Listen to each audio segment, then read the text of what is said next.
Okay, so good evening everyone and welcome to the second session of the course Dynamical System and Control. So today I'll be mainly discussing about the linear systems, okay, a system of linear ODEs. Okay, so let's begin the session. Okay, so this is how a system looks like, right? So this is a first order ODE. Okay, it is a system of first order ODE where f1, f2 and fn's, these are functions in t, y1, y2, yn. So these fi's are basically functions over rn plus 1 to r. Okay, all the fi's. And this is these yi's are from r, okay, or some interval I subset of r to r. Okay, so these are known to you, so fi's are given and these yi's are unknown. Okay, so this is a system of ODE of this sort. Now if these fi's f1 f2 are linear in these y1 y2 yn, then we say that this system is a system of linear ODE. Okay, so first order linear ODE if fi's are linear in y1 y2 and yn. Okay. Okay,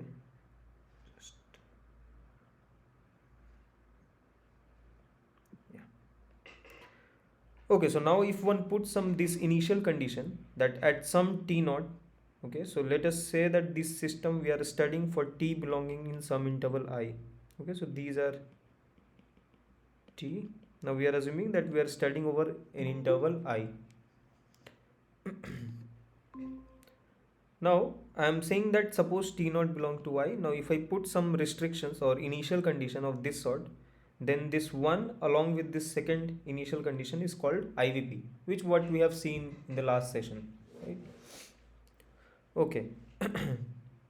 So it can be the above system what I have mentioned just now can be written in this form, where this capital Y is not just a real valued function, but it is a function in Rn. Okay, so y is a function from some interval I subset of R to Rn. So this is a vector valued function y, and this f is also vector valued and given by this f is given by f1, f2 and fn. Okay, so again this f is also a function from Rn, not I cross Rn to Rn. Okay, so I can write the above this system of differential equation in this shorthand notation, okay, in this way. Now this looks, and the initial data obviously can be written in this way. Okay, now this is something what we have seen in the last session, like the initial value of this type y prime equals fty and y0 equal to y0. Now this y were just a function in R, so yt were belonging to R. Now instead of this yt in R, the yt are now in Rn. Okay, so again, so this is the shorthand notation for the above system, and this again the existence and uniqueness can be studied using the Picard's theorem what we have seen. The same argument can be applied here as well. Okay. Only the change would be that the norm what we were seeing there was in R, so we were dealing with mod. Now here it will be norm. Okay.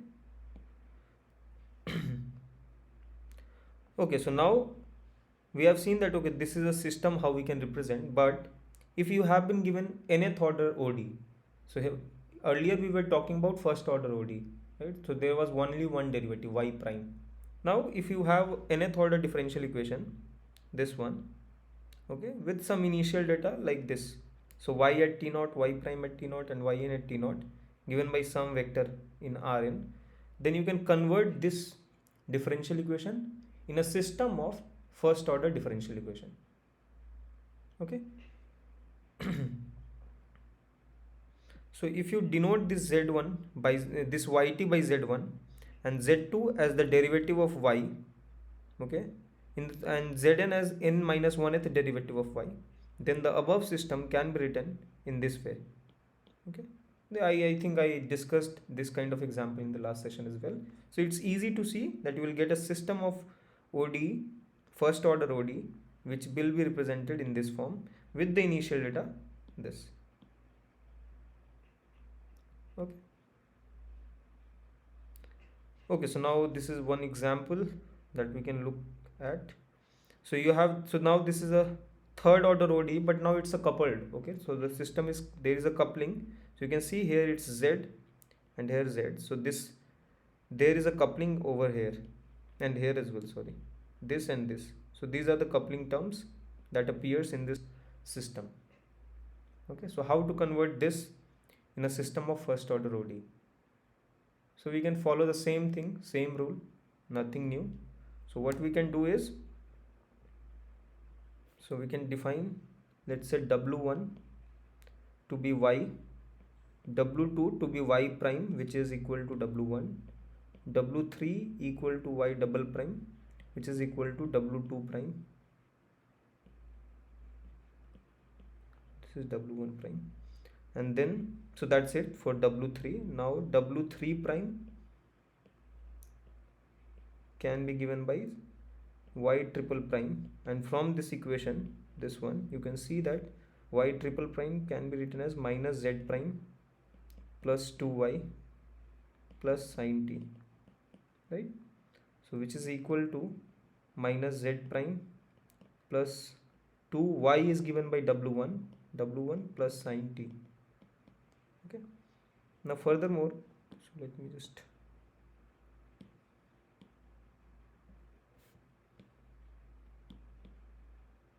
okay, now you can consider denote this Z by W4. Okay, so we have denoted Y and its derivative by the new variables. Now it's time for Z. Okay, so let us denote Z by W4. Now W4 prime, sorry, W5, I can say it's Z prime, which is W4 prime. W6, I can say it's W5 prime or Z double prime. Okay, and then W6 prime, let me write Z double prime first. Now it can be written as Z triple prime, and from the equation we can see that Z triple prime is Y prime. Okay, so this is equal to Y prime, and now we know that Y prime is equal to W2. We have this. So here also, now Z prime can be removed by, so this Z prime can be removed as by W5. So this is minus W5 plus 2W1 plus sine t. Okay.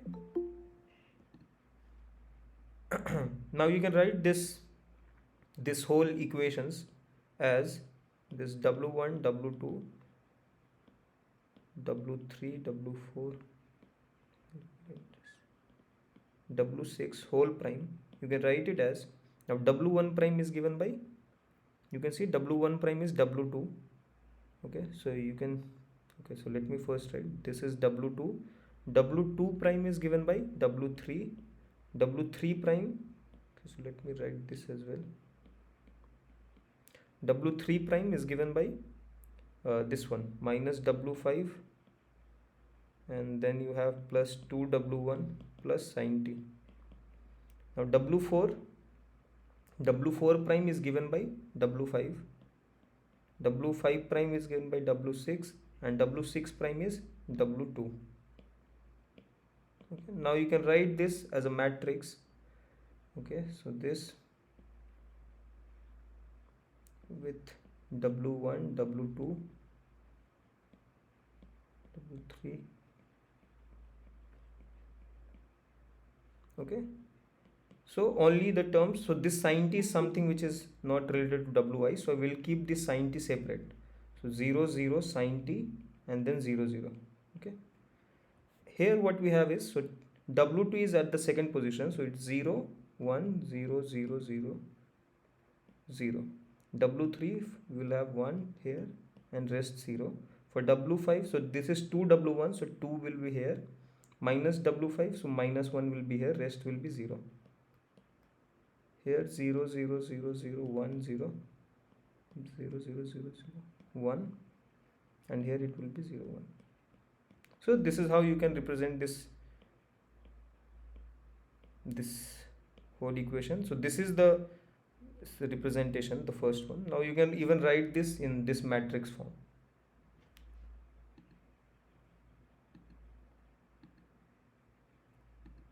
Okay. So this is how we can write this coupled third order ODE in a system of first order ODE this way. Okay. So this is just calculation, that's it. Not even calculation.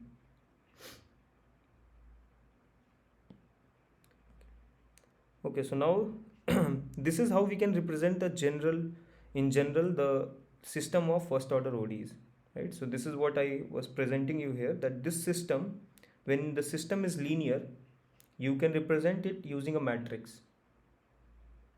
Okay, so in general, this is the form. So this is the kind of thing what we are representing as a matrix, this particular thing, and this is as a separate vector. Okay, so this general linear ODE, system of linear ODEs, can be more, I mean, in a matrix form can be represented in this way. So y prime is AT times YT plus FT. Now AT is this matrix, this coefficient of yi's.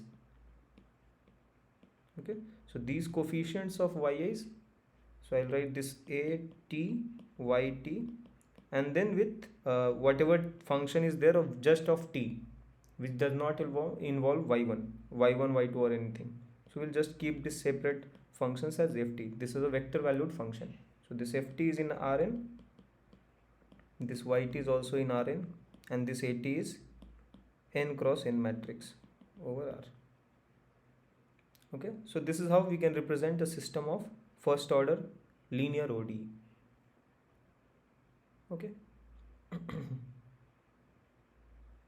Okay, so now there are few terms that if this ft is 0, then we say that this system is homogeneous. Okay, and if this at does not depend on time, that is at is constant with respect to time, then we say that this ODE is autonomous, otherwise it is non-autonomous. Okay, so these are few terms: homogeneous, autonomous, non-autonomous. Okay. Okay, now this is the existence uniqueness theorem. So although what difference you can see here is, so in Picard's theorem we saw that we just get an interval, right? So a small interval around t naught point. So if this is the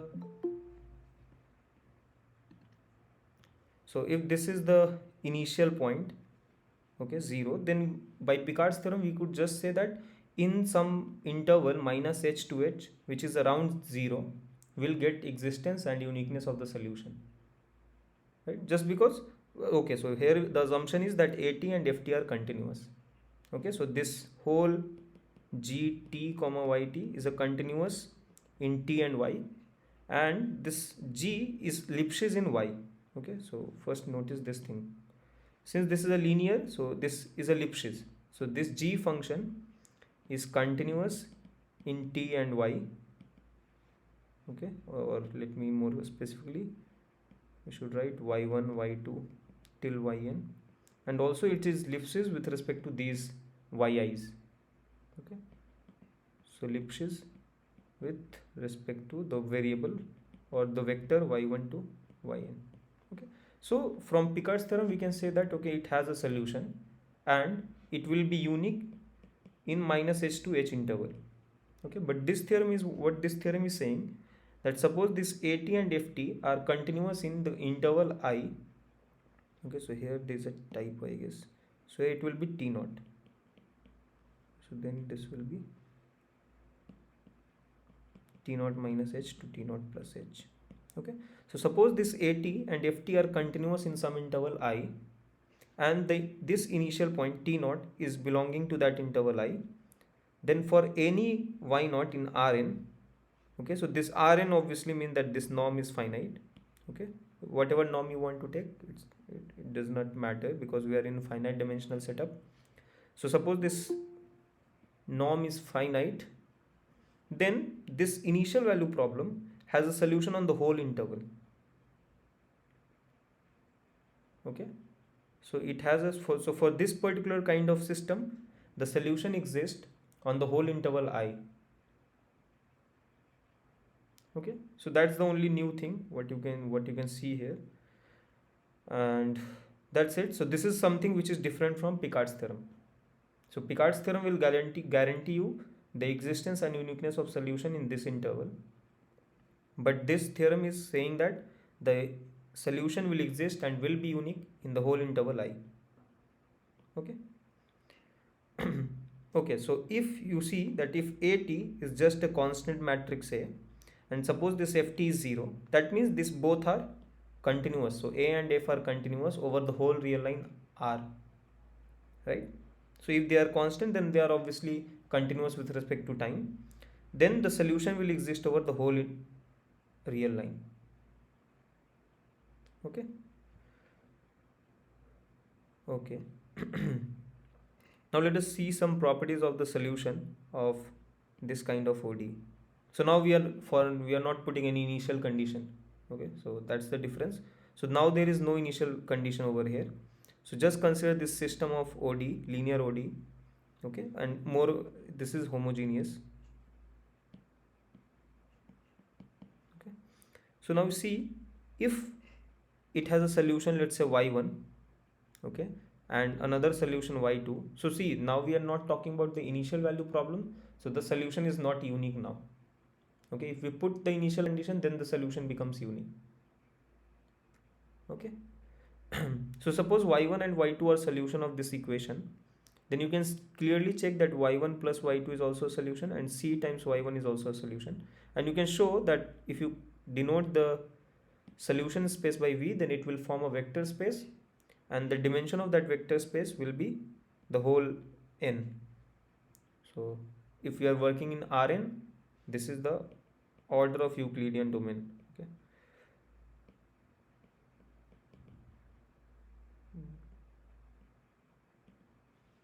So this will be equal to the whole n. Now so this says that suppose you have n solutions of this differential equation. Okay, now these are linearly independent if and only if at some point t naught they are linearly independent. Okay, so suppose this is the system that you have. Now suppose it has a solution y1, y2 till yn. Obviously this will be in some interval I, okay, where the AT is continuous. Okay, now these solution will be linearly independent if and only if at some point t naught, so suppose t naught is any point in I, then if this, you can show that this is linearly independent, then this is also linearly independent. Okay, and they are if and only if. Okay.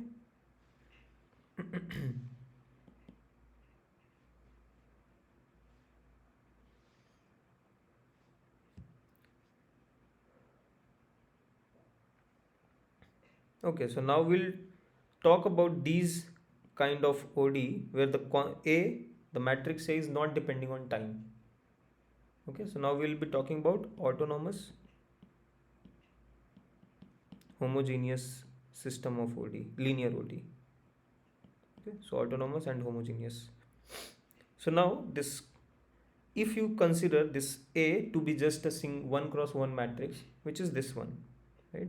So if you consider A to be just this alpha, this 1 cross 1 matrix, then this is what the differential equation reduces to, that y prime is equal to alpha times y. Okay, and you know easily you can solve this to get this kind of solution. So yt is equal to c times exponential of alpha t is solution of this y prime equal to alpha y. Okay, so this we can easily check that for 1 cross 1 matrix it's quite clear. Now we'll go for n cross n, general n cross n matrix, how to get the solution. Okay, so at first we'll see how using eigenvalues we can get it, and in the other part we'll see that we can define exponential of the matrix to get the solution in this similar form like this. Okay, so first we'll see how eigenvalues play a role here, and then we'll go to that. So suppose we are in n cross this kind of differential equation, then suppose this lambda v is an eigenpair of A. That means lambda is eigen, so A times V is equal to lambda V. Okay, then this exponential times lambda t times V will be a solution of this y prime equal to ay. This you can easily check, right? So if you differentiate it, this y prime t, what you get is c times e lambda t times V times lambda. Okay, now this, so all these are real numbers, so V is a vector in Rn, and you know this lambda times V is nothing but AV. So this is c e lambda t AV, just from this fact. And now you can take A outside, and then you can say this is A times Y, right? Because Y is this. Okay, so you can clearly see that this is a solution of this kind of differential equation. Okay. Okay, so we'll see one by one. So if a matrix has all the eigenvalues, that if the eigenvalues of the matrix are real and distinct, okay, that means the matrix is diagonalizable. In that case, the solution is simply of this type. So it will be a linear combination of E lambda I t Vi. Okay, so linear combination of this will form a solution, will give the solution of this y, this y prime equal to Ay. Okay, so for example like this, so I'll show how this matrix comes up later on. Okay, so if A is of this kind, then obviously from here you can see that this can be written as a matrix form in this way, right? So if A is of this diagonal matrix, then the solution is given by a diagonal matrix of exponentials times the vectors C or V, whatever you say.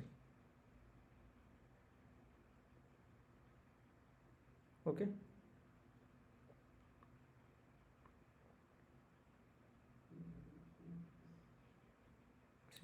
here I think it should be C1 V1. No, it's fine.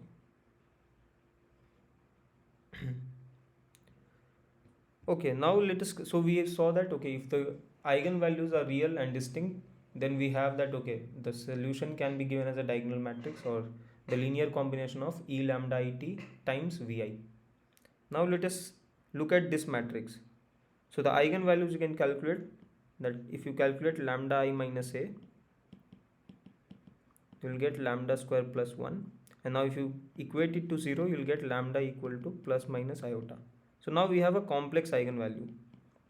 Okay, so now this lambda is eigenvalue means AV is equal to lambda V, correct?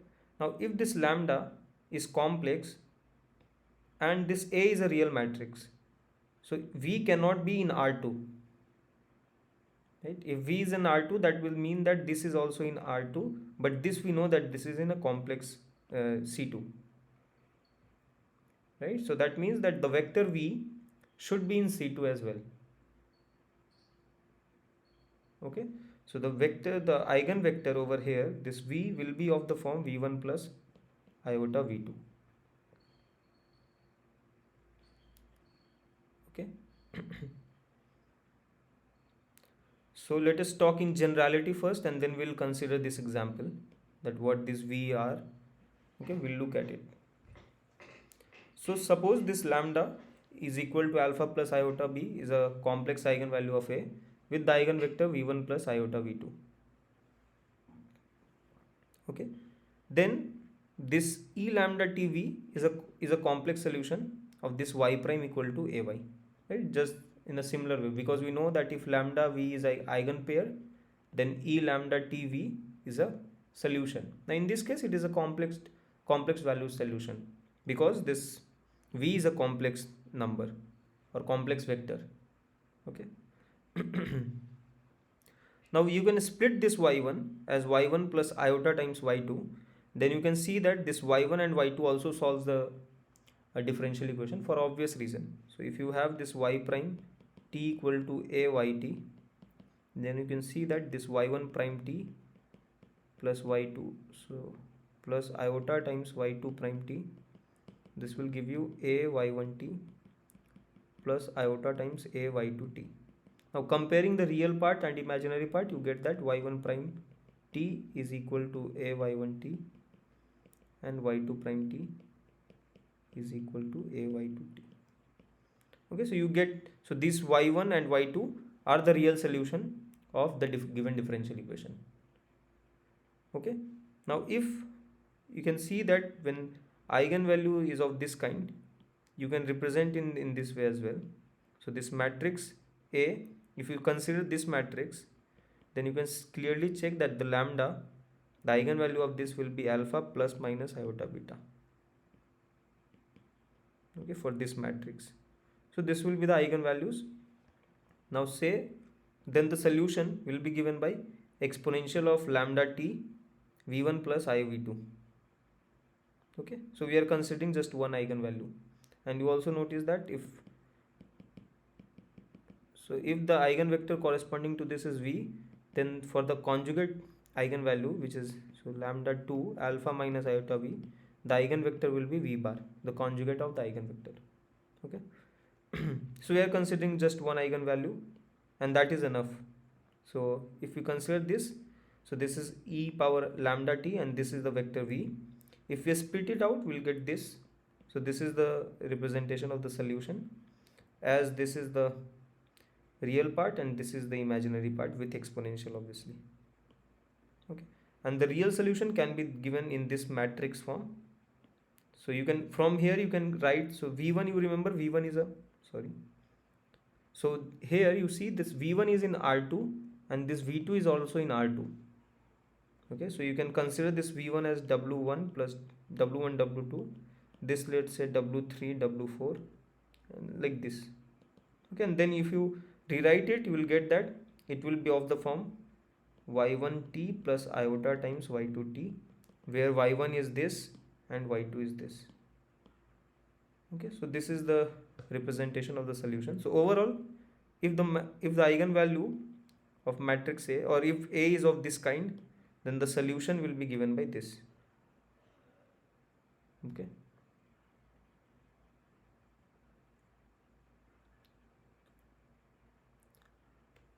If this is fine, then we can go to the example. Okay, so let's return back to this example. Okay. So we know that the eigenvalues are given in this form, I and minus I. Now what will be the eigenvector? So let us try to find the eigenvector. So would you like to calculate or should I do?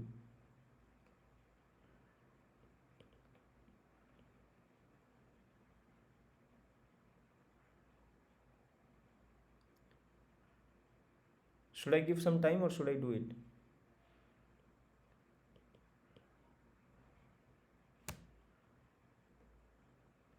Okay, so consider this eigenvalue I. So let us see, a minus I v equal to 0. If I do, I'll get, so minus I 1 minus 1 minus I. So let's say v I should denote by, okay, let's say w1 w2. Now this is minus iota w1 plus w2 equal to 0 minus w1. Okay, so these are the same equation which gives w2 is equal to iota w1. Okay, so let's say w1, if I put 1, then the vector v can be given as w1, let's say I'm putting it 1, then w2 will become iota. So this v, I can write it as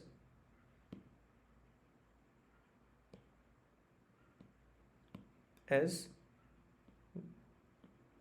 1 comma 0 plus 0 I, right? And then I can obviously, so 1 0 plus iota 0 1. So this is my v1, this is my v2. Okay, so I am talking in an analogous way of this one.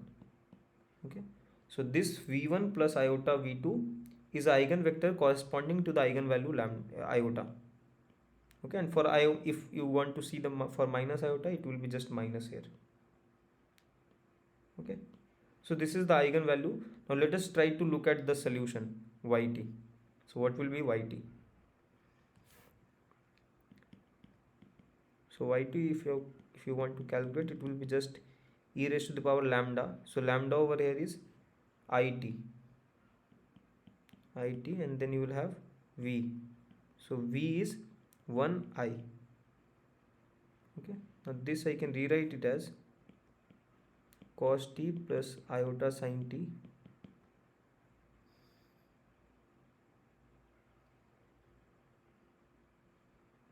just a second.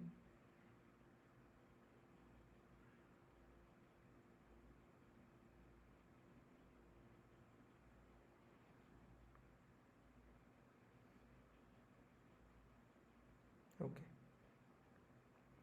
and then this is how should I deal with it?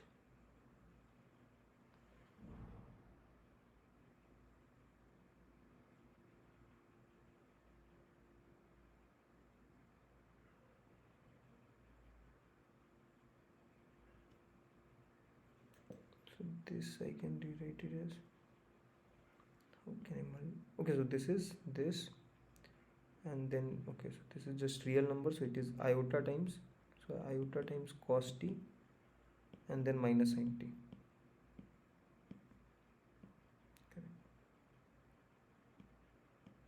Okay, now so my main goal is to find the real solution like this, okay, in v1 and v2 terms. So here let me write that v1 is 1 0 and v2 is 0 1. Okay, so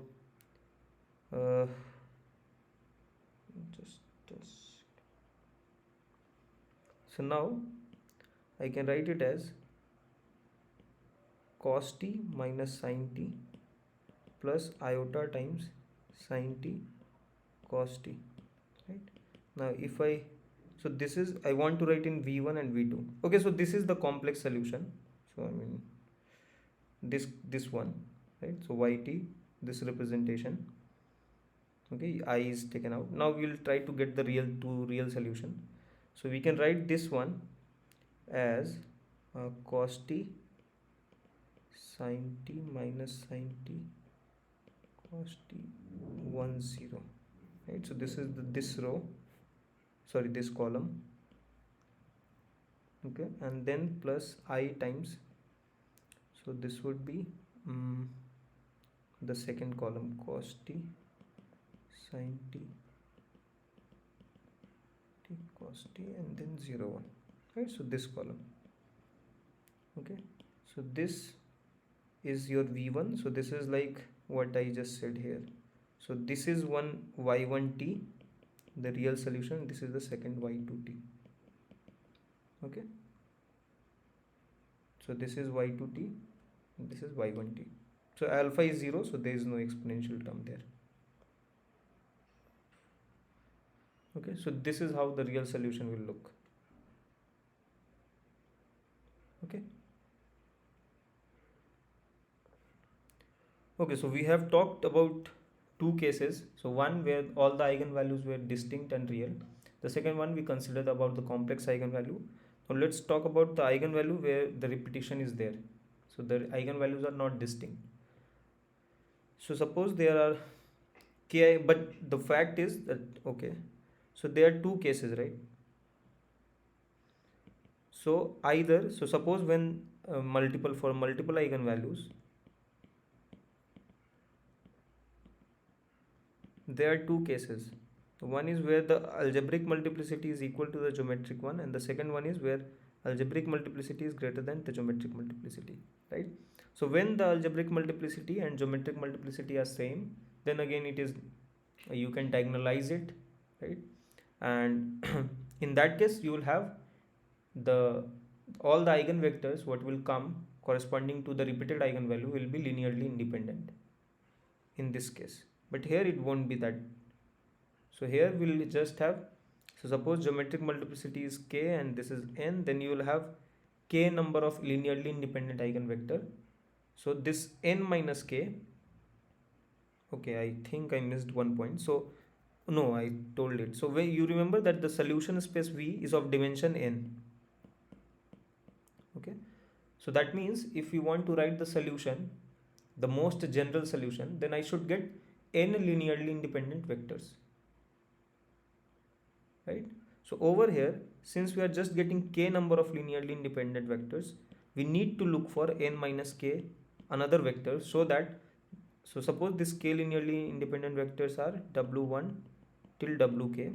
So I'll have to find these v1, v2, vn minus k, so that if I take these two sets together, then again that will be linearly independent.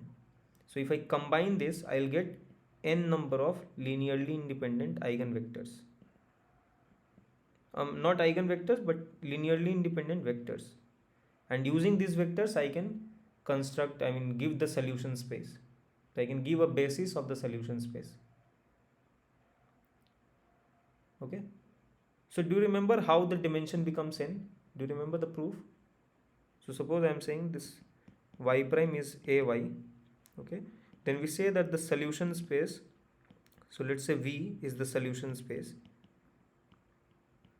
Then we say dimension of V is equal to, so suppose A is n cross n matrix, then we say the dimension of V will be equal to n. Okay. So how do we prove this? Do any one of you remember how we prove?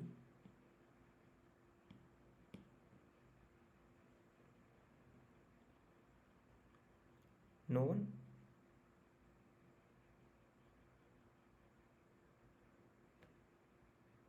Okay. So see, suppose you... We can use this existence and uniqueness theorem. Exactly. How to use that?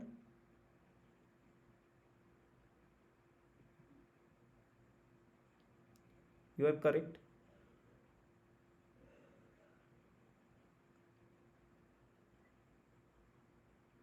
And I think by using proof by contradiction or something we derived, if I'm not... Prove by contradiction. Like, we...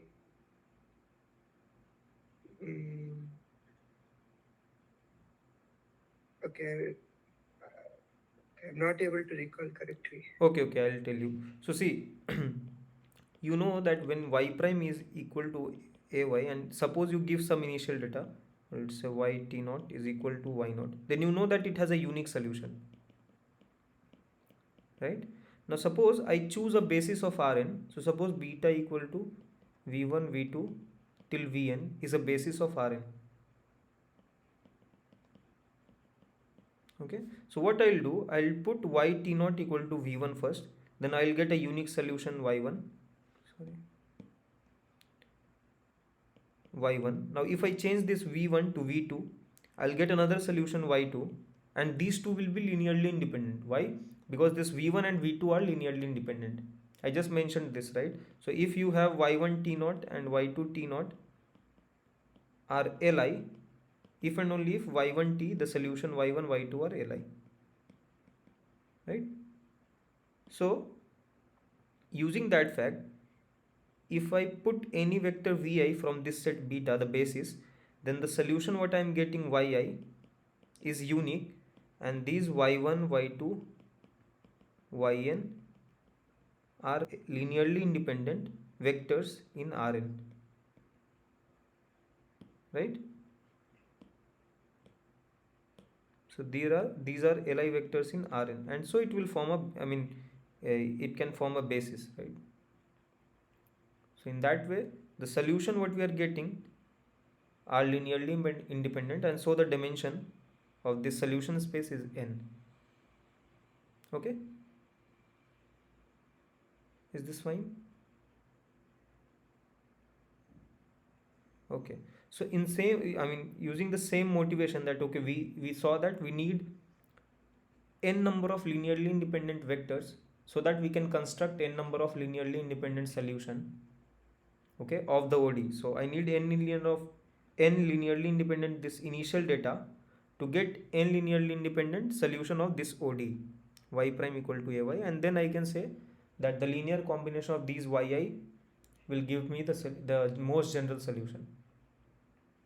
Okay, so because of such reasons, here since we have just k linearly independent vectors, okay, we need to find n minus k vectors again, so that we can get total n linearly independent vectors which we can use as initial data to get n distinct solution which are Li. Okay.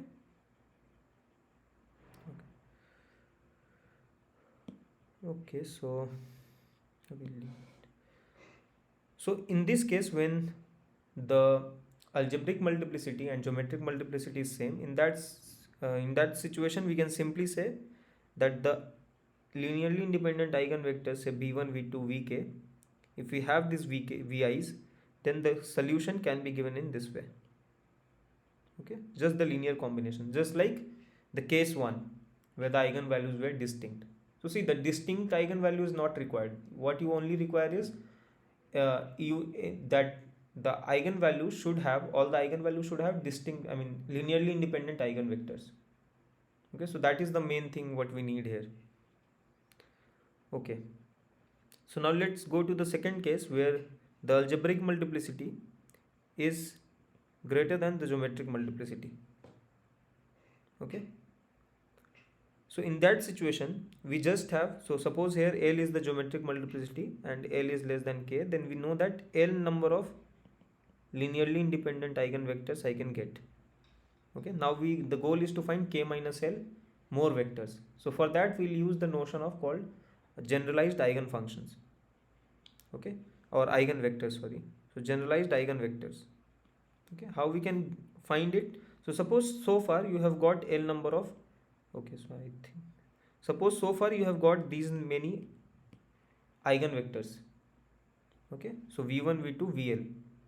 Now using these eigenvectors I will construct generalized eigenvectors. How to do that? So suppose till vl you have eigenvectors. Now the next one, vl plus 1, I will define in this way. So vl plus 1 will be solution of a minus lambda I, vl plus 1 is equal to vl.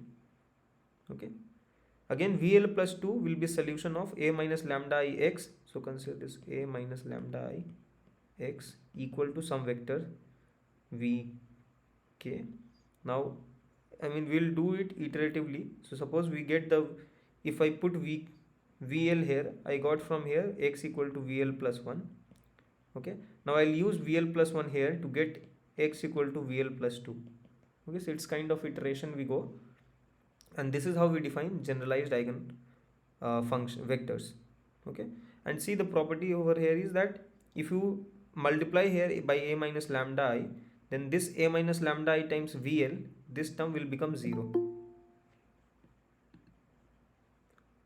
Okay, so this a minus lambda I square will be equal, I mean with vl plus 1 is 0, a minus lambda I cube vl plus 2 is equal to 0, and so on.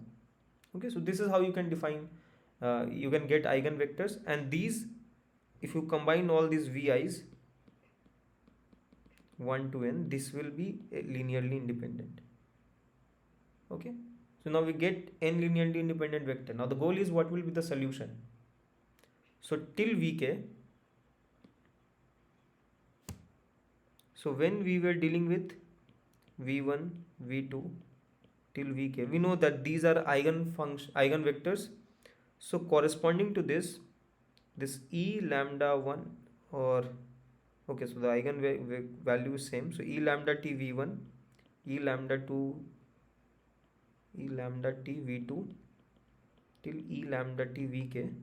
So all these are solutions when vk's are eigenvectors, but these vi's are not eigenvectors. Okay, so how to define the solution corresponding to these eigenvectors? Okay, so you can check that if you define yt, so corresponding to this vl plus 1, this will be a solution, e lambda t vl plus 1 plus t times vl.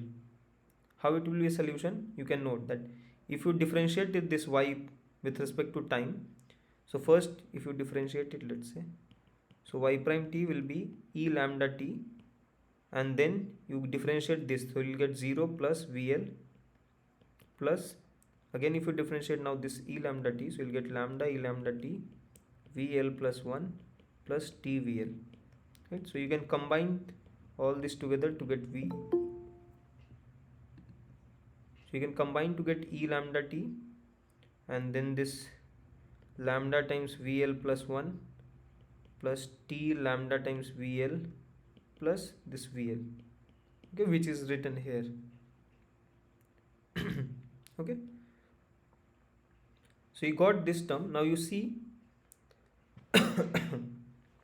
from this relation what you know, that a VL plus 1 from here plus lambda VL plus 1 is equal to VL.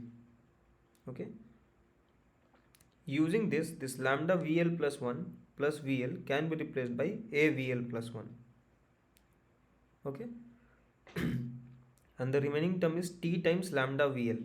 Now you know that the VL is an eigenvector. Okay, so this is nothing but a times VL, right? So now you take a common, so this is E lambda t a VL plus 1 plus a VL, and that is equal to, if you take a outside you will get, so this bring a outside, so you get a E lambda t VL plus 1, sorry, here t VL is still there, so now this whole thing is again yt, this one.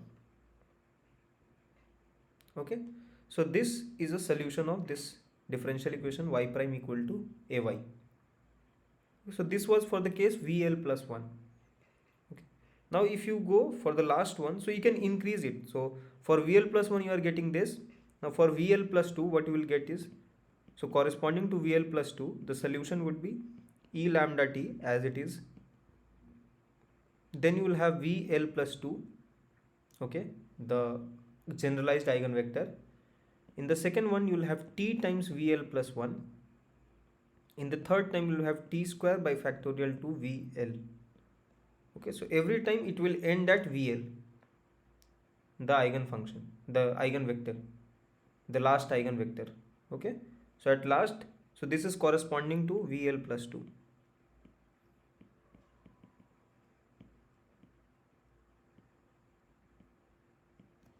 Okay, at last you can see that for Vn the solution will be given in this way.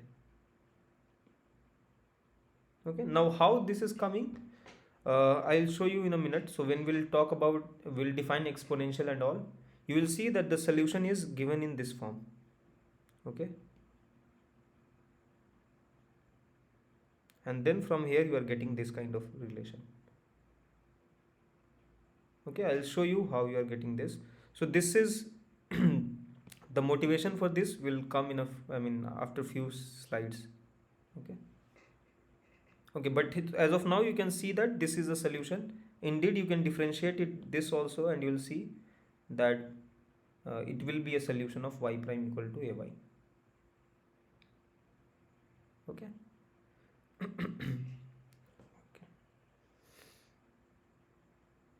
And you can see also something like it's kind of exponential, the partial sum of exponential. Okay, so when I'll define exponential of matrix, from there you can get this. Okay. Now let us solve few problems.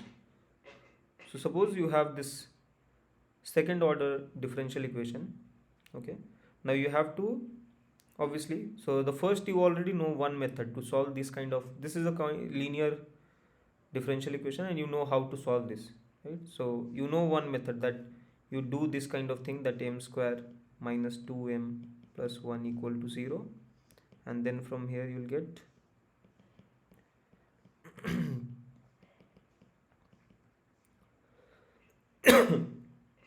so there is a repetition, so the solution yt will be c1 et plus c2 t times et, this kind of thing, right? You have seen that you substitute yt equal to exponential t and you get this kind of m kind of relation, and you can solve this, right? This is one method that you know. Now here what we'll do, we'll convert this equation in a system of first order ODE, and then using the eigenvalues properties, whatever we have discussed so far, using that we'll try to find the solution. Okay. So let us try to first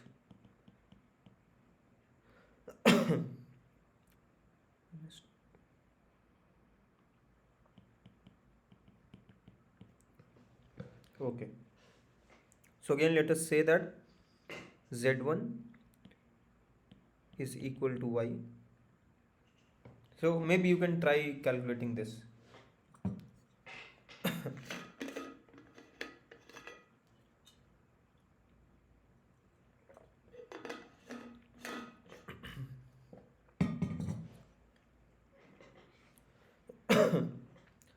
So let z1 be y, then z1 prime,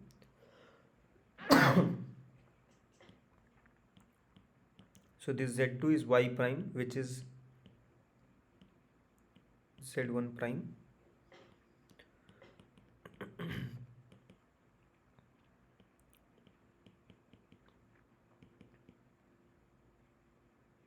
y prime is z2,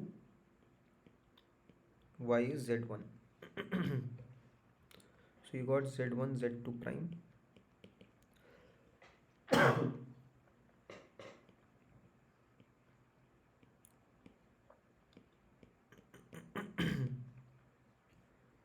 Here you got minus 1 2. Okay, so this is the, let's say this is a, so you can convert this whole this differential equation in this system form, right? Now let us see the eigenvalues of a, and then we'll try to get the solution. So here a minus lambda I, if I do, I'll get let's do,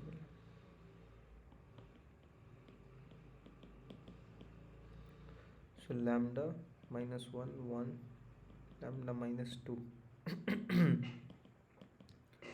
So lambda minus 2, then plus 1, lambda square minus 2 lambda plus 1. Okay, so now if I equate it to 0, so from here I'll get lambda equal to 1 comma 1. So we have repeated eigenvalue, so repeated real eigenvalue.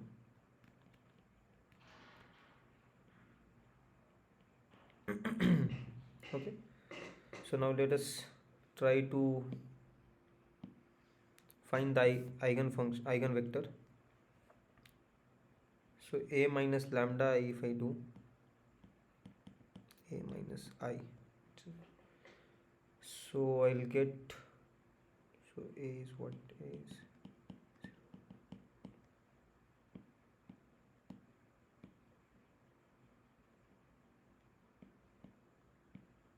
okay, so a minus I times v equal to 0. This is minus 1 1 minus 1 and then 1. So v1 v2 equal to 0.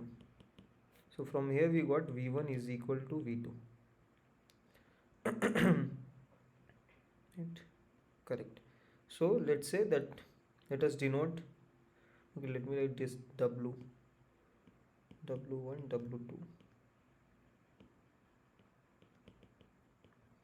So let this v1, which is equal to 1 comma 1, be, so this is a eigenvector, right? Is an eigenvector of a.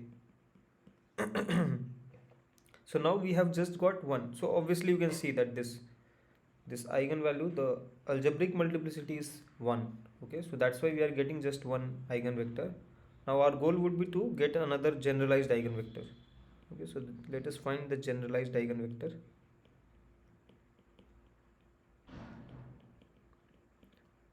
So how do we get it? So a minus I, it should be solution of a minus x v1. Okay.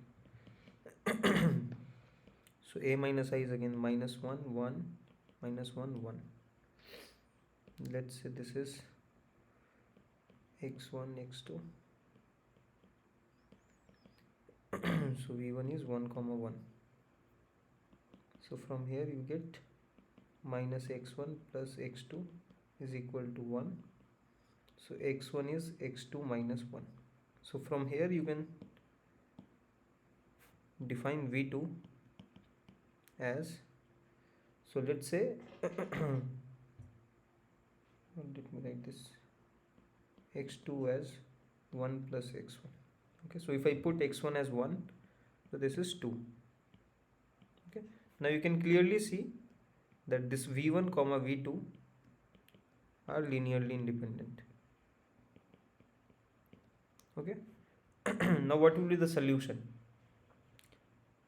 So corresponding to this v1, we know that e lambda, so lambda is here 1, so et times v1 is a solution corresponding to this v1.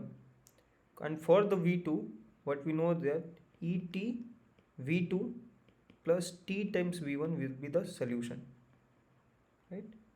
So the solution, so the general solution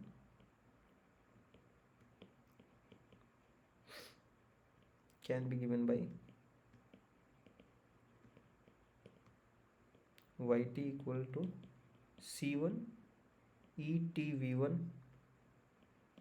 plus c2 et v2 plus t v1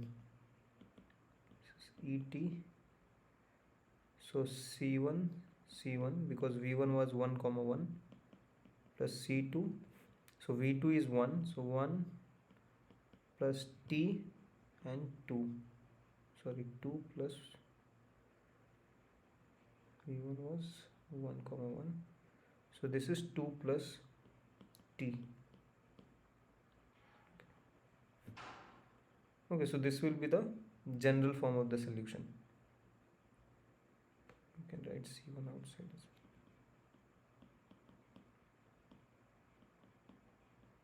well. Okay, so this is how the solution looks.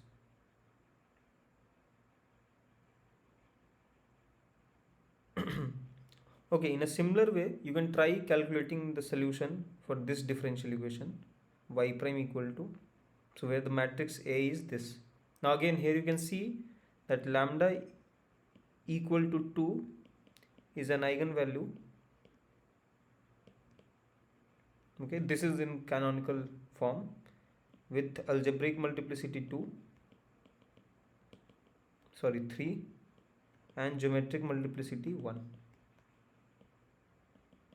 Okay, so in this case also you can follow the same way to calculate this exponential, the solution. Okay, you can calculate in a similar way.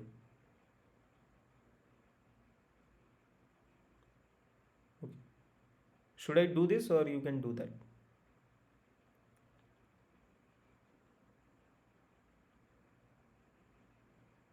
Yeah, should I leave it to you or should I do it now?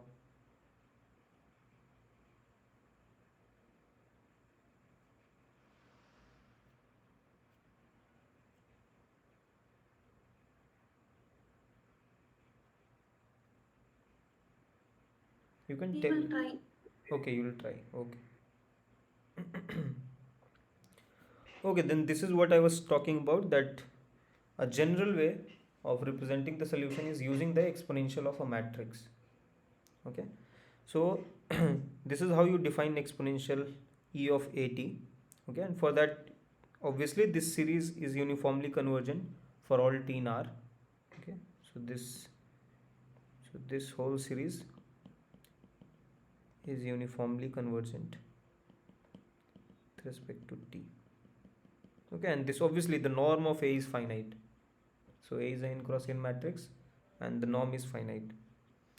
And okay, this the norm of this AT, so see this exponential of AT is also a n cross n matrix, right? Because all these I, AT, all these are n cross n matrix. So this exponential is also n cross n matrix. So the norm of EAT is less than equal to exponential of norm of A times t. So now see, this is a real exponential.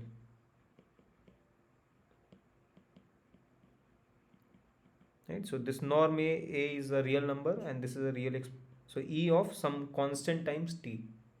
So this is real exponential and this is a matrix exponential and you're bounding the norm of matrix by this real number, I mean this real function. Okay, now you know that this series is uniformly convergent over the whole real line. Okay, so that's why you can differentiate it term by term. Okay, now if you differentiate it, you can clearly see that the moment I differentiate this terms, so d by dt if I do of EAT, you can see that this identity is 0. This AT will give me A, this will give me 2 times AT by factorial 2, third term will give me 3AT square by factorial 3, and so on. So this is nothing but A plus 2, and this will cancel out to give AT. Here I'll get AT square by factorial 2, and so on. And now you can take uh, just a second.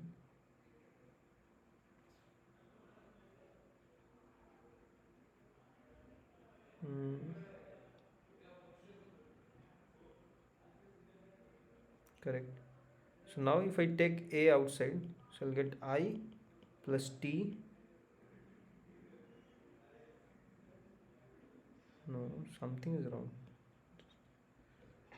I'm doing some mistake. So here it's 0. Here I get A. Here I get 2 times AT.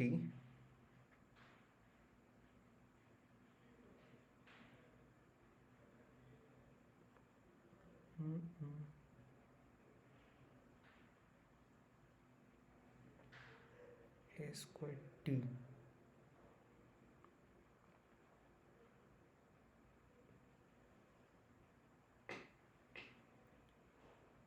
Can you figure out what is wrong here? The calculation what I am doing.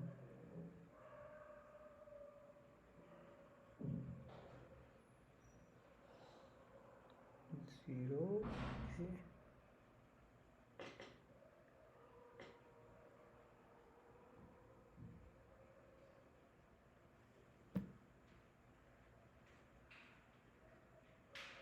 Oh, sorry. I got it. So here there will be. So here if you see.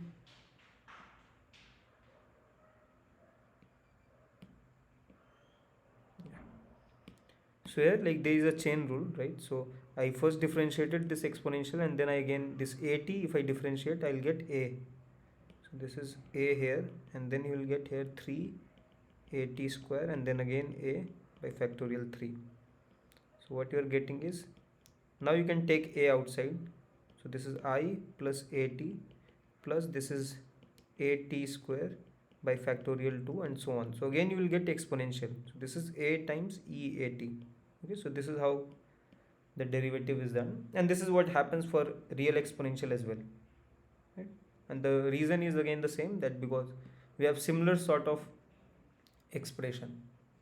Okay, so you can clearly see that this, if I define my solution as yt as this times some vector v, so now if I define yt as EAT times any vector v, then obviously y prime if I take, I'll get A times EAT times V. Again this is YT, so this is AYT. So this YT times YT equal to exponential of AT times V for any vector V is a solution. Okay, so this is another way of representing the general solution of the ODE y prime equals AY. Now notice one thing here, this V, if you put t equal to 0, this V is nothing but y at 0. Okay, so if it, so depending on the initial value, what initial value you give, it will give unique solution. Okay, okay.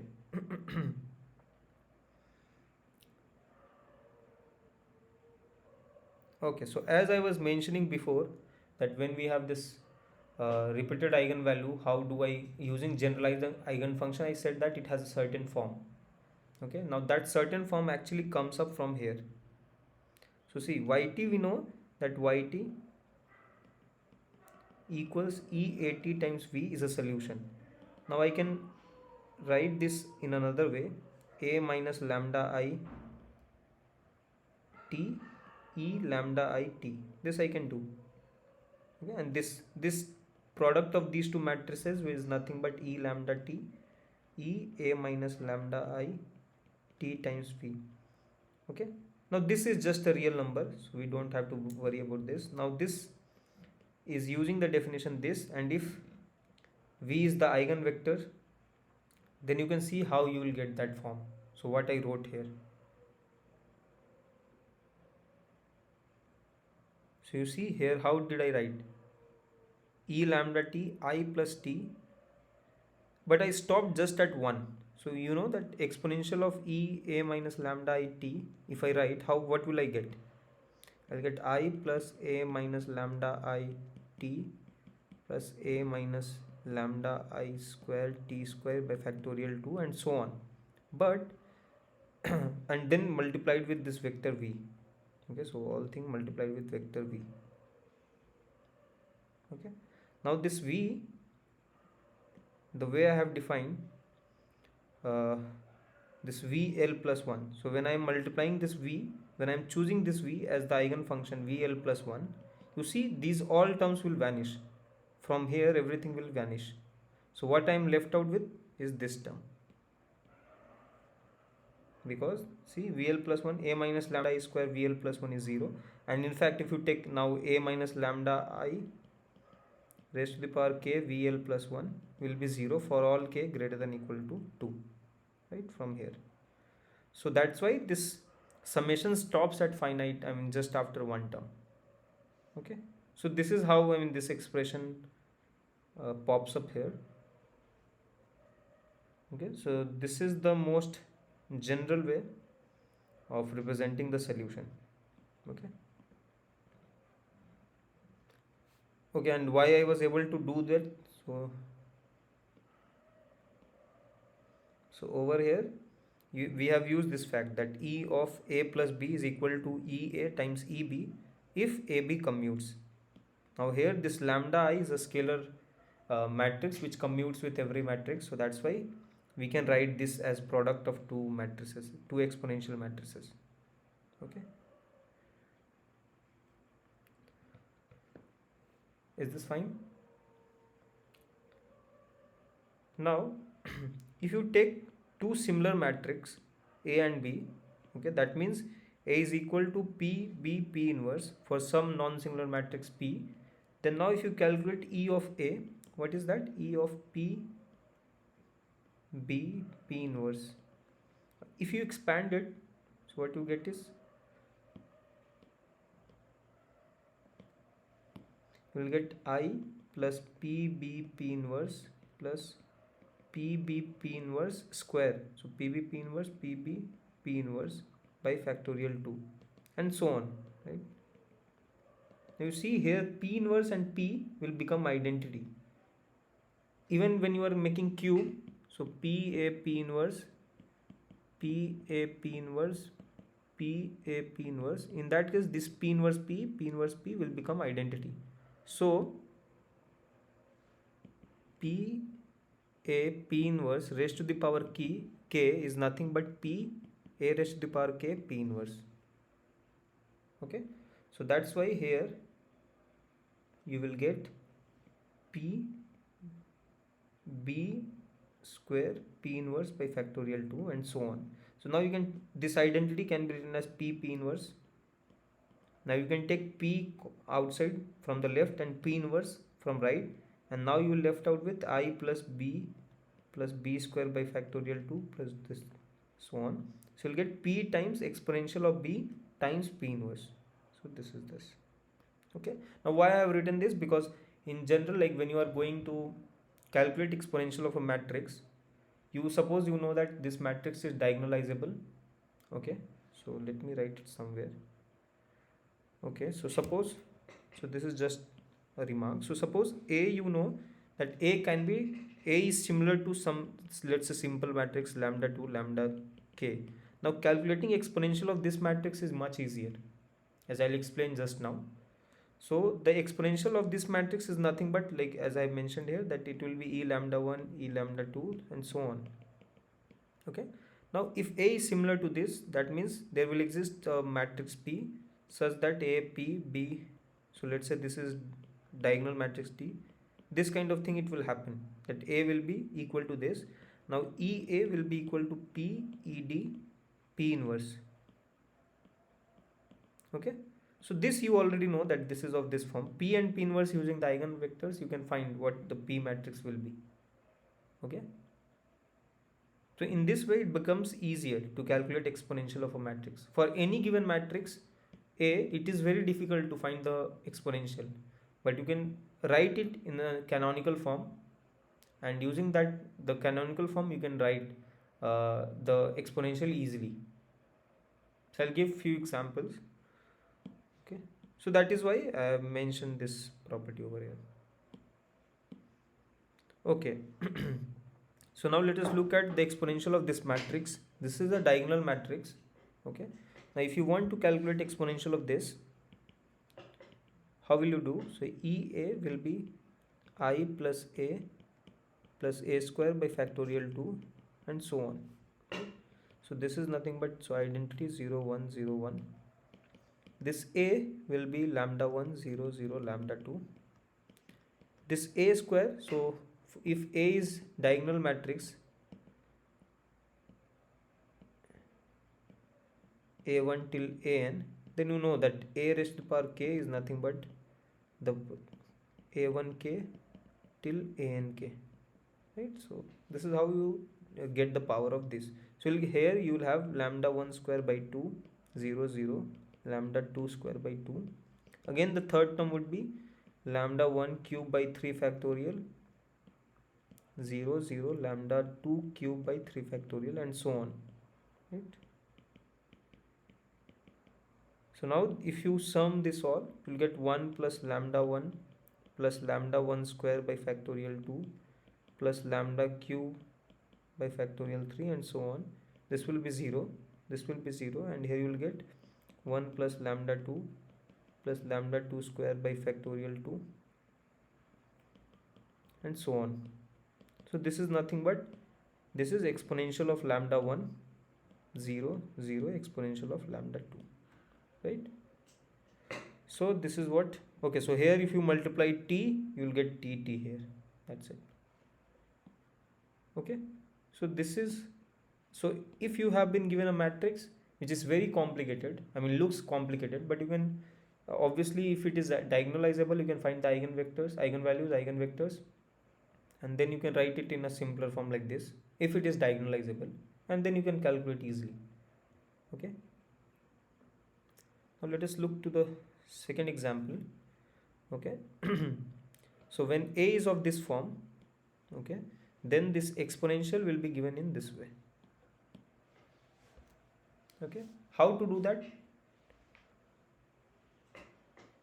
Do you have any idea how can we reach here? If you have seen sometime, have you seen this kind of exponential?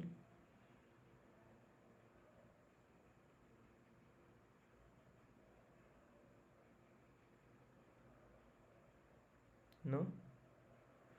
Okay, so see what you can do here, that this A is given by alpha minus beta, beta alpha. Okay, I can split this in two matrices, which is alpha 0 0 alpha, and then 0 minus beta, beta, and 0. Okay, this I can write it as alpha times I, and then let me call this as some matrix B. Okay, so this is a scalar matrix. Okay, now let us see the properties of B. So B is 0 minus beta. So let us see what is B square.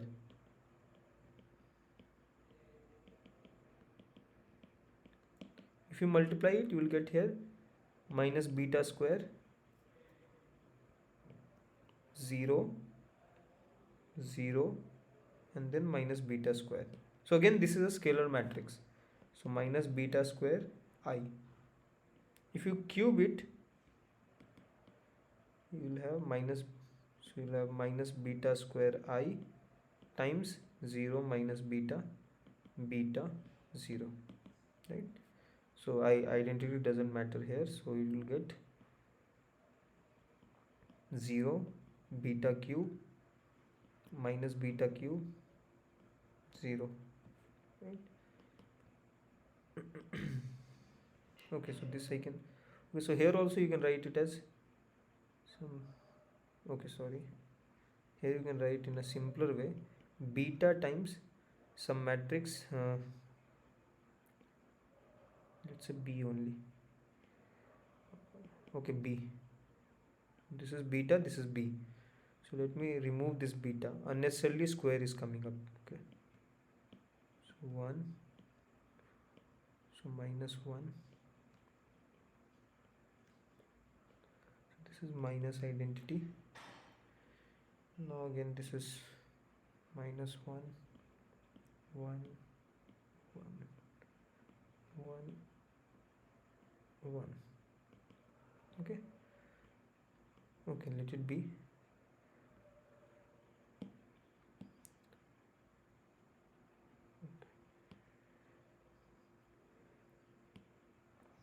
So now let us try to again, let's see what is b raised to the power 4. So this is b cube times b. So what is b cube? B cube is 0, 1, minus 1, 0, right? And what is b? B is, so let me write here. So b is 0, minus 1, 1, 0. So 0, minus 1, 1, 0. So you can clearly see this is nothing but minus of b. Okay. Now if you again multiply these two, what you will get is 1, correct?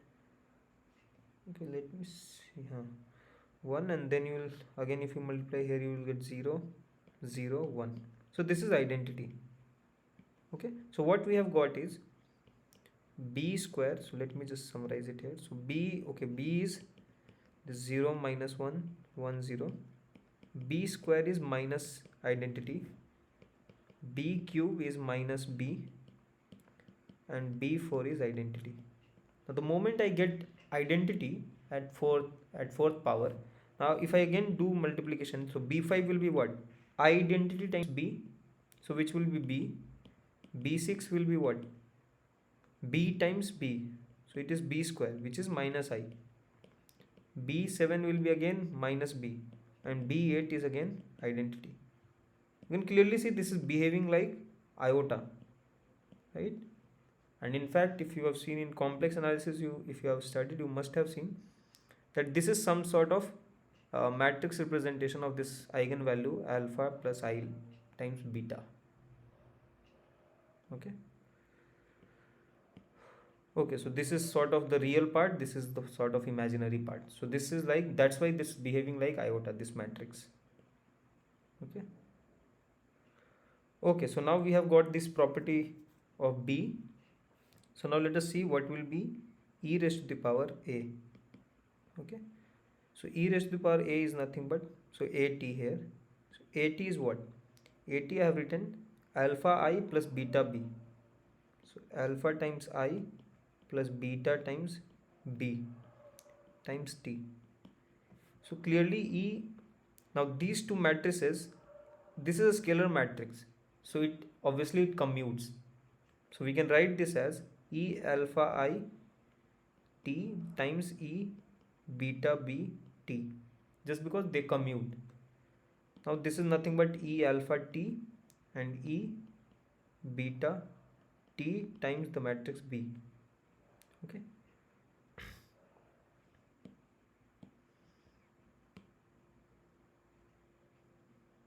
Now we have to, so this is clearly, there is no problem here, and we can even see that this alpha t is what was required. So we got this term. Now we have to see what this term is coming. Okay, so let us see that. So E, so let's say some C times. Okay, so we don't need to say what this C is. C times B, what this matrix is coming. So this is I plus CB. Maybe I don't know if C is not used, so it's fine. CB square by factorial 2, CB cube by factorial 3, CB4, by factorial 4, and so on, right? So this is I, this is CB, and now we know this is C square by factorial 2, and this B square is what? B square is minus identity, right? So this is minus I plus C cube, and B cube is minus B. So it will be minus C cube B cube by factorial 3, and this B4 is identity.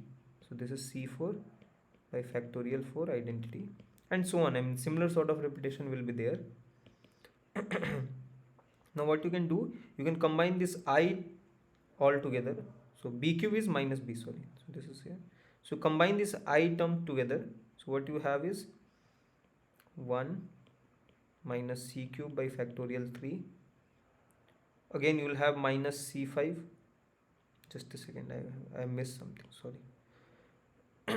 I minus C square by factorial 2 plus C4 by factorial 4, and then again minus sign C6 with factorial 6, and so on. Like similar pattern will be seen. Now if you combine this B term together, what you get is C minus C cube by factorial 3 plus C5 by factorial 5. Something is wrong. Let me see it, and then you will have B here.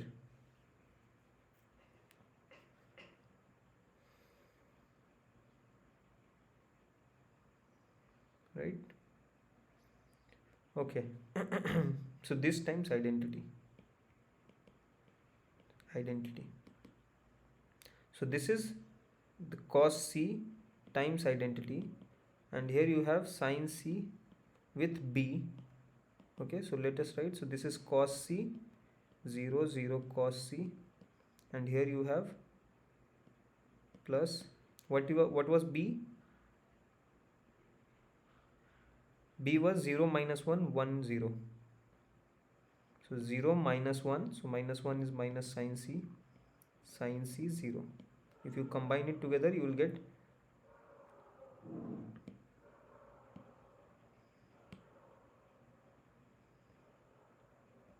this ECB is nothing but cos C minus sin C cos C, and this is nothing but, so this, now this C was beta t, so you can, so this EAT t is e raised to the power alpha t, and then this is cos beta t minus sin beta t cos beta t. So this is how you get this matrix representation of this matrix, I mean exponential of this matrix. Okay. So now let's move to this next problem. So here again we have the similar sort of matrix. Okay, now we need to calculate the exponential of this. So how to do this again? So see, this is in reduced form, so this is the canonical form that you have. Here also this okay, let it be. Okay, so this is with the eigenvalue 2, and then this is some another.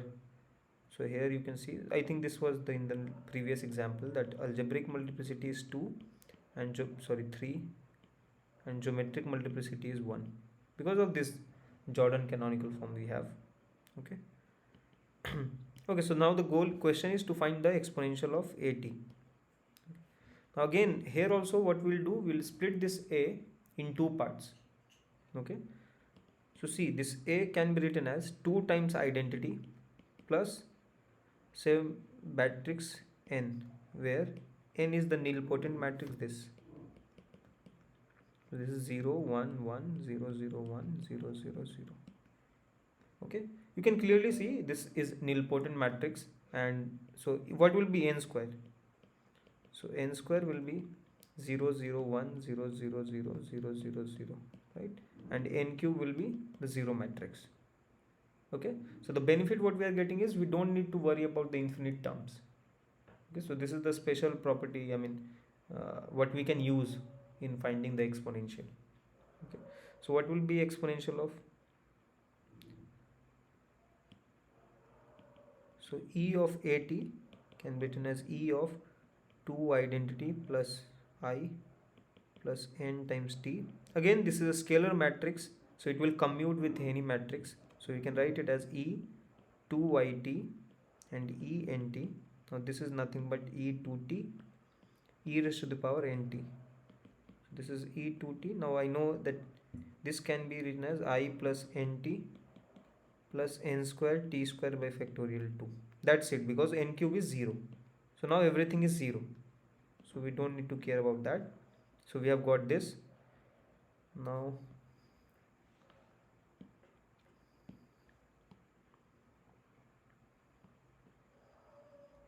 EAT is equal to E2T I plus NT. What is NT? So this is 0 1 1 0 0 1 0 0 0 times T, and the n square was 0 0 1 0 0 0 0 0 0 times T square by factorial 2. Now if you sum it up, you will get E2T. So 1 1 at the diagonal, so 1, and then T, here there is nothing, here it is T plus T square by factorial 2, just 2, and then again here it will be 0, here 1, here it will be T, and here it is 0 0 1. Okay, so this is the matrix representation. And okay, so earlier this problem was given to find the solution, so what will be the yt? So from here also you can see that the yt will be nothing but EAT. So this E2T 1T T plus T square by factorial 2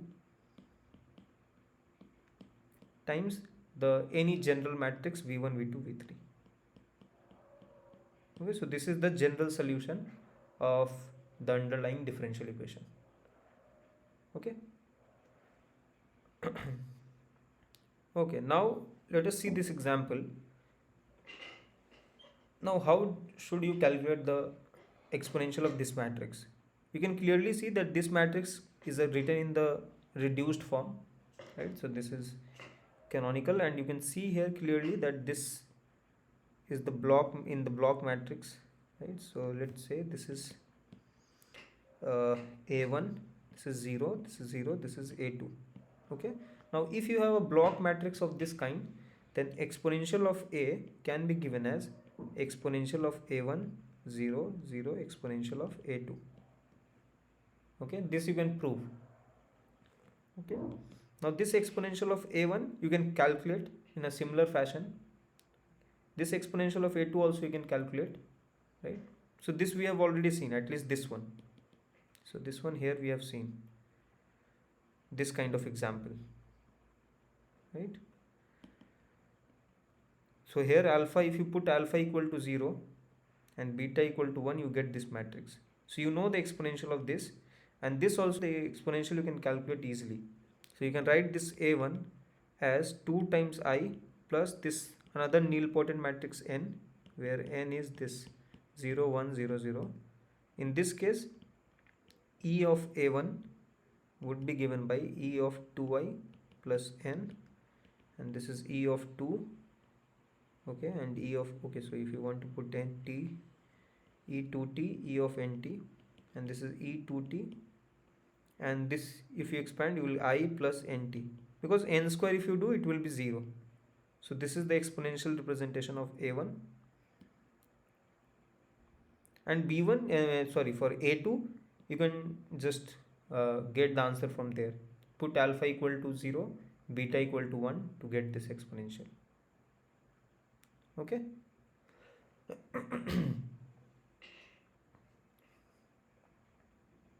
I hope this is clear, right?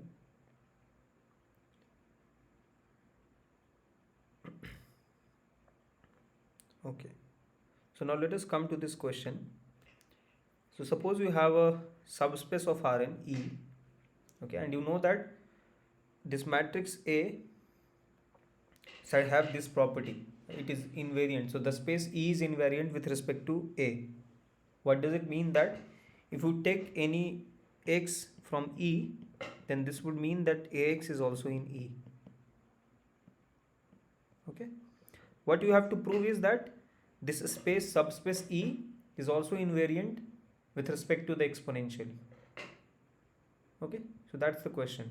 So you have to prove that for x belonging in A, exponential A times x is also in E.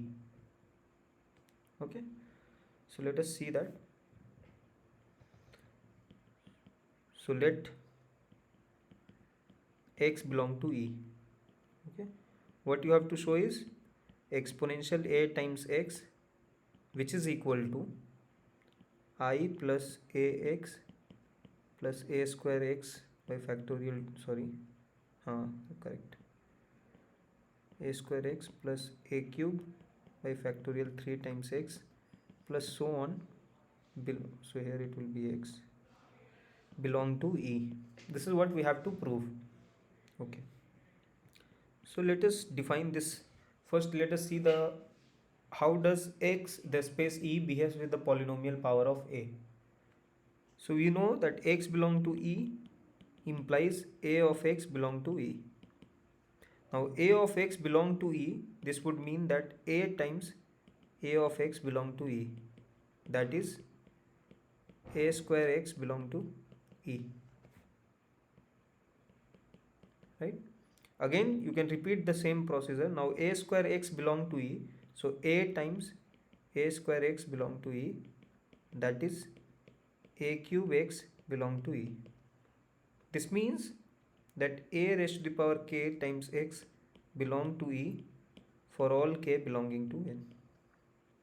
Okay, now this means that the space E is invariant with respect to the all polynomials of A. So now let me define this nth partial sum Sn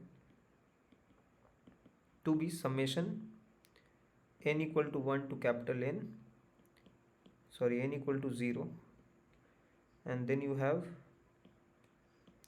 a n by factorial n. Okay, so this is the nth partial sum of the exponential of A. So this you can clearly see that limit n going to infinity, Sn converges to the exponential A. Okay,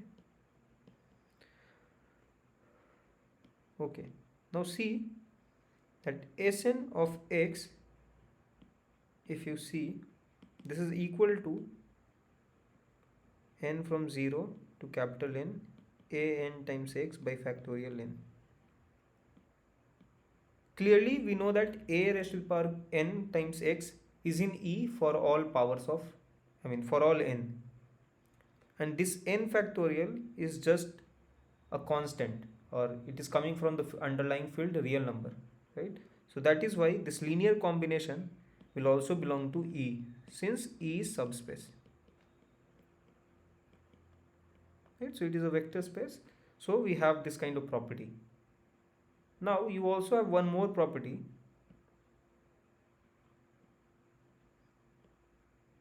We know that E is subspace of Rn, right? That means E is a finite dimensional space, and so it is E is closed. This means subspace. This means E is closed. Now since E is closed and Snx belong to E for all n, so the limit, if you take, this implies the limit n going to infinity Snx will also belong to E because it is closed, and this is nothing but e raised to the power a x belong to E. Okay,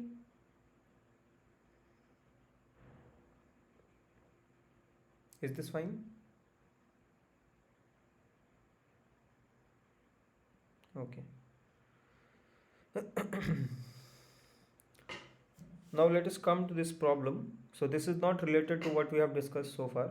So this is something which is a general problem related to what we discussed in the last session. So this is a simple ODE, linear ODE, okay, with this coefficient 80 Okay, so this is of the form y prime t equal to at yt plus ft.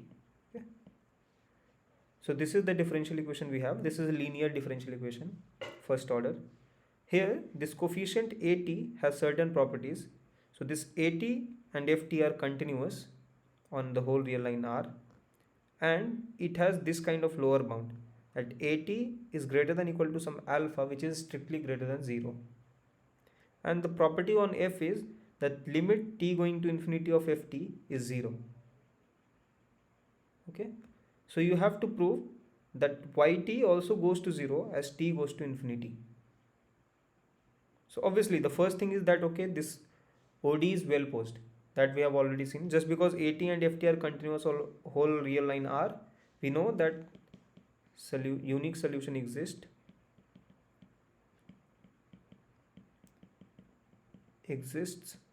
over whole real line R.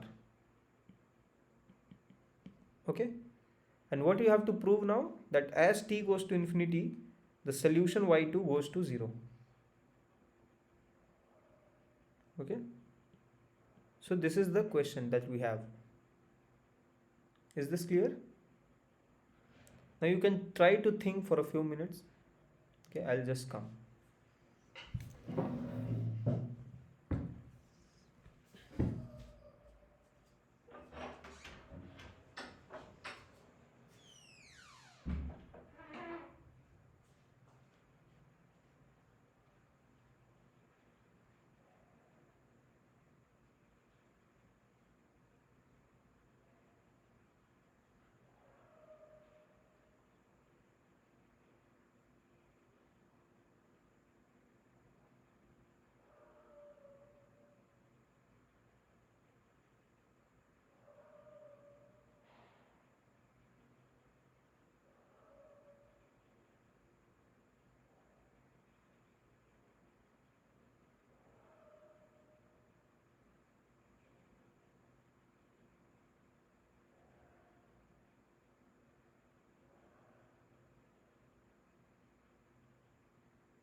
Did you get any idea?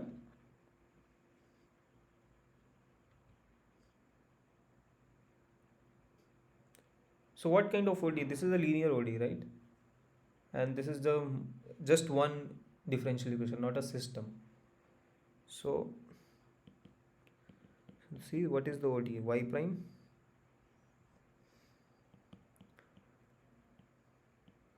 plus AT YT equal to FT. Okay. Now for the moment you think that AT is equal to alpha. Okay, that means this is not depending on time, just alpha. Then how do you solve this?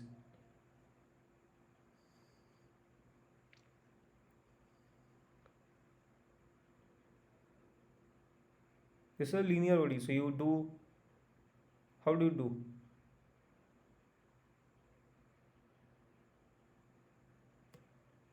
You multiply, right, by exponential kind of thing, right? So suppose this is alpha, then what do you do? So this is y prime. So let me first do it for constant case. I mean just to see. So suppose this is y prime alpha y equal to f.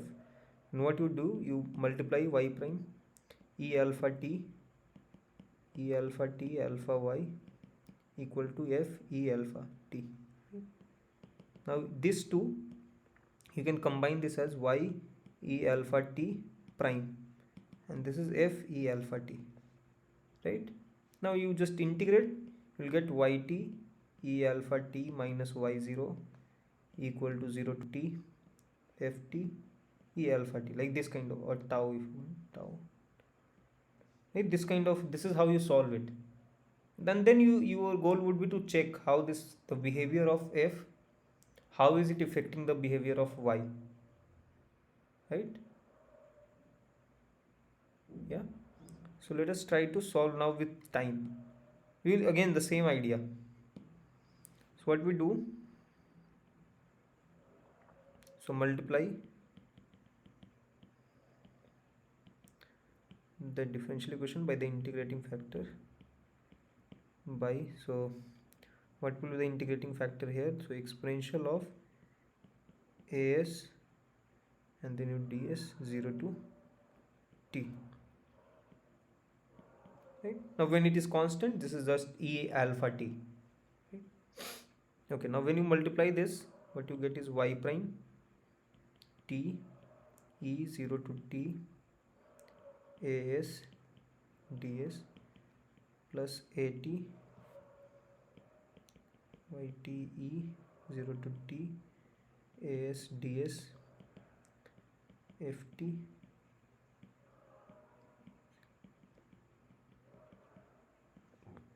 right? Now again you can combine these two to write it as, so yt times e 0 to t as ds prime, which is equal to ft e 0 to t as ds, right? Now you can clearly check, if you differentiate it, you will get y prime times this term, this will be yt, and this derivative of this will be uh, e of this, and then the derivative of this by chain rule will give you at. Okay, and this is possible just because as is continuous, so you can use the fundamental theorem of calculus to get this. Okay. Okay, now if you integrate, so integrate with respect to the variable t over 0 tau, okay, for some tau in r, so what you get is y at tau e 0 to tau a of s d of s minus y of 0, this is equal to 0 to tau f of t e of 0 to t a of s d of s d of t, correct? Now you can write y of tau, this is equal to y0, you shift there and then you multiply with exponential, so you'll get, what will be that, y0 exponential of minus 0 to tau a of s d of s, okay, and then plus exponential minus 0 to tau a of s d of s, and then 0 to tau ft e raised to the power 0 to t a of s d of s dt.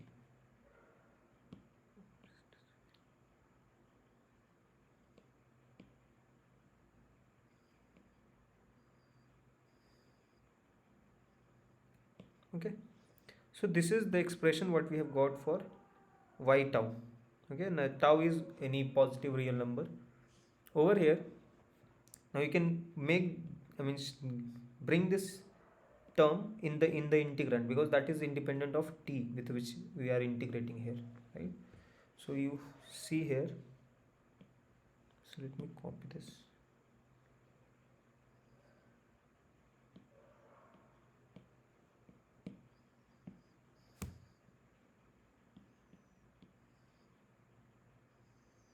Okay, so what I'm saying, now you shift this term here, now you see what this term is, so 0 to t, so this you can obviously you can make it e 0 to t as ds minus 0 to tau as ds, right?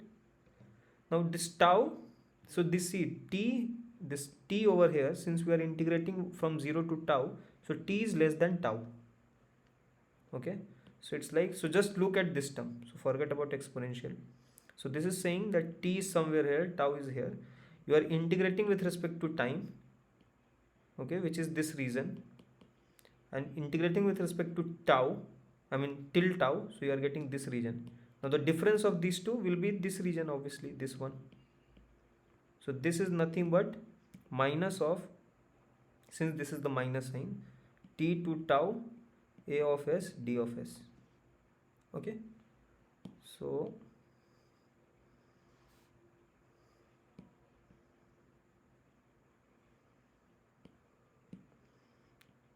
y of tau, this is y0 e raised to the power minus 0 to tau a of s d of s plus d of s. And here you have, sorry, not this one, here we have merged it with 0 tau ft, and here we have e minus t to tau a of s d of s. Correct? Now what you can do is, now let us do one thing. We can, let us take mod and then triangle inequality will use. So y tau, so our goal is to show that this y tau is very small for large tau, right? That is the goal. Correct? So let us take the modulus. So this is less than equal to y0, this exponential minus 0 to tau as ds plus 0 to tau mod of ft e of minus t to tau a of s d of s. Correct? Now we know that a of s is a positive function bounded by alpha, so I can say minus of as is less than equal to minus alpha. So from here I am getting y0 e raised to the power minus alpha tau plus 0 to tau mod of ft, and here also I can dominate by alpha, so here I'll get e minus alpha tau minus t. This is minus alpha tau and then e alpha t, right, dt. Okay, now see, here we can clearly see that this can be made very small, since this is e raised to the power minus alpha tau. So for by taking tau very large, we can make this quantity very small, right? So this very small for large tau. Okay, similarly this term, so what we can do is, so let me bring it outside just for the, and I'll just look at ft.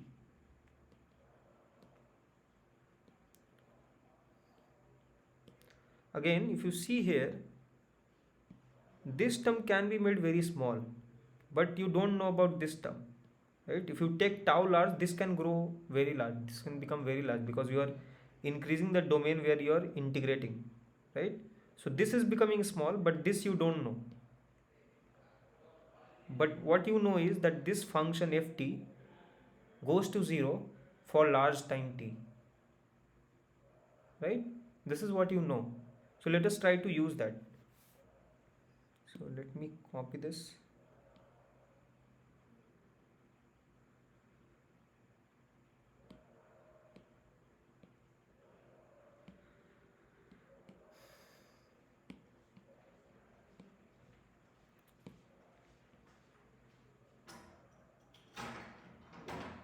Okay, so now since limit t going to infinity f of t is equal to 0, so for any epsilon tilde, or maybe let us write epsilon only, there exists some limit t naught such that mod of ft is less than epsilon for all t greater than equal to t naught. This is just by definition of limit, right? So now take tau. So what we have chosen tau here. So take tau to be greater than equal to t naught. Okay. Then this y tau, I can write it as less than equal to y0 e minus alpha tau plus e minus alpha tau. Now this ft I can replace by epsilon, and here integration of alpha t would be e alpha t by alpha, and limit will be from 0 to tau. Okay, now this tau at alpha it will be 1. So what will be this will be, so let us take alpha outside, so alpha, and this is e alpha tau minus 1, right? So this is e alpha tau minus 1. So this is nothing but equal to y0 mod e minus alpha tau plus, over here you have epsilon by alpha. Now this if you multiply you will get 1 minus e minus alpha tau, right? Now you can clearly see that obviously this is going to become very small for large tau, and now this term is anyway like this, you can make as small as you want, because this is epsilon you can is in your hand. So this epsilon is in your hand, this you can make it very small, and this also you can make small as you want. So overall you can say that this whole thing is less than some, so less than epsilon, let me some other, so less than delta, okay, for t greater than equal to some sufficient, so maybe not t naught but some t naught tilde. Okay, so depending on what delta you want, okay, how small you want, depending on that you will get a bound on t naught, so that this whole thing is very small. Is this clear?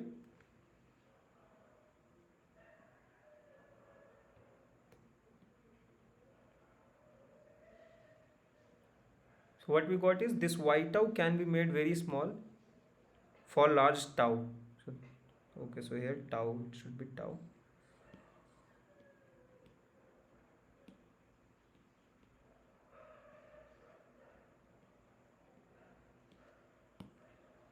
Okay, so this proves that limit t going to infinity of yt is equal to 0.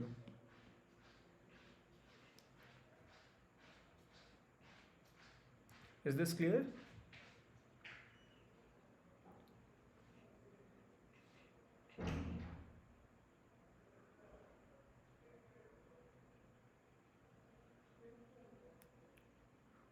Okay, so that's it for today. Do you have some doubts from the any of the problem, whatever we have discussed?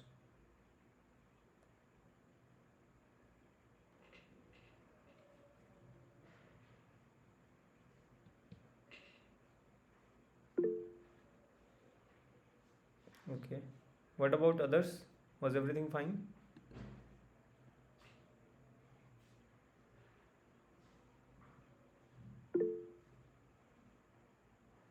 Okay. Okay, then if you don't have any doubt, we can stop here. Okay. Okay, then let's meet next week. I'll upload this just now, so I think document will be accessible just now itself. But video, I think it will take some time. Okay. Okay then. Good night. Bye.